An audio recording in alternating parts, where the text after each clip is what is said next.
அம்மையே பாருங்களா என்ன வேலை செஞ்சுட்டு இருக்காங்கன்னு. கடலை பத்திடுங்க. சொன்ன பார்த்தீங்களா எங்க அக்கா வீட்டுல இருந்து கடலை வாங்கிட்டு வந்தோம் அப்படின்னு சொல்லிட்டு அந்த கடலை முன்னாடியே உள்ளது பத்திடுங்க. அது கொஞ்சம் மிச்சம் இருந்து இப்ப அவிச்சிட்டு இருக்கோம். அவிக்கல தின்னுட்டு இருக்கோம். அதுல கொஞ்சம் நிறைய பொக்கு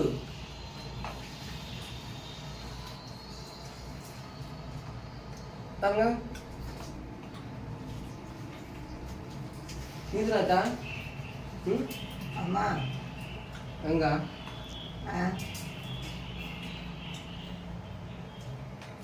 இப்படி ஒரு ஆள் உடச்சு உடச்சு கொடுத்து நம்ம தின்னுட்டே இருந்தாலும் நல்லா தான் இருக்கும் அப்படிதானே.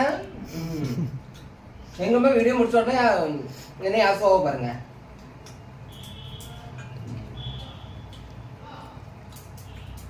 என்ன வெயில் தெரியுமா? குளத்துல குடிச்சதுக்கு அப்புறம் தான் நிம்மதியா இருக்கு. வந்து தின்னுட்டே இருந்தேன் தண்ணி தரமா. உங்க அம்மா உங்களுக்கு இப்படி எல்லாம் உடச்சு தரோம் அப்படின்னா கமெண்ட் சொல்லுங்க பார்க்கலாம். பிடிச்சா லைக் பண்ணுங்க. தேங்க்யூ.